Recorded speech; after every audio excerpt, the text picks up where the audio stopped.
What's going on, guys? Is this one of the best autonomous drones for video? We're gonna take a look at the specs. Hang around, hit that subscribe button, and we'll be right back.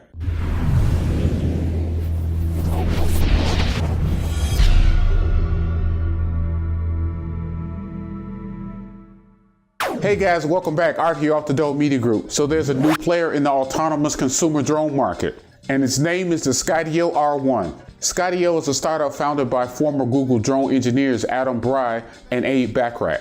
The technology used in the R1 is similar to what's being used in autonomous vehicles. Unlike most drones on the market, the Skydio R1 is operated without any controllers. Users launch the Skydio iOS or Android app and tap the screen on their mobile device to tell the R1 who to follow. Okay, I know what you're saying. Just about every DJI drone has been doing that for a few years now. And you would be right, but here's where the similarities end. The technology behind the Skydio's R1 full autonomy is called Simultaneous Localization Mapping, or SLAM for short. It uses SLAM to create and update a map of an environment while also keeping track of a person's location within that environment. The Skydio R1 does this with 13 different cameras, GPS, and other sensors aboard. The R1 maps its environment as it flies and can dodge trees and any other obstacles. Visual data and computer software let the R1 track and predict the movements of its subject up to 4 seconds into the future.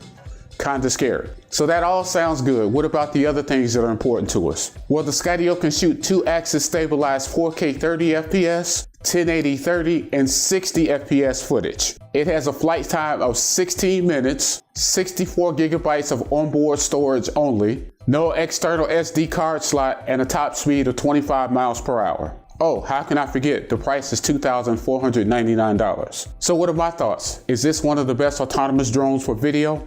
In my opinion, for what it's worth, I'd say it's clearly in a class by itself. Think about it, with 13 cameras and fully autonomous, to my knowledge, there isn't a consumer grade drone that can do what this thing can do. However, the obvious drawbacks are first the price. At $2,499, I think it's going to be difficult to have your average consumer who's looking for a selfie drone jump aboard at this price. Second, the flight time. 16 minutes of flight time just isn't enough to be competitive with other drones that are on the market. In all fairness to the Skydio R1 battery, it is powering some serious technology on board. Third is the video.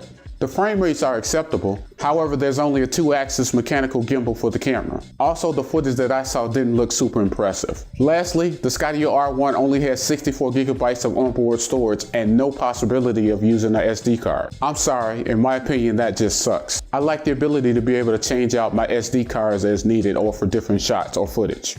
Okay, I'll shut up. What do you think about the Skydio R1? Let me know in the comments section below. As always, subscribe, comment, like, follow, and share, and more importantly, fly safe.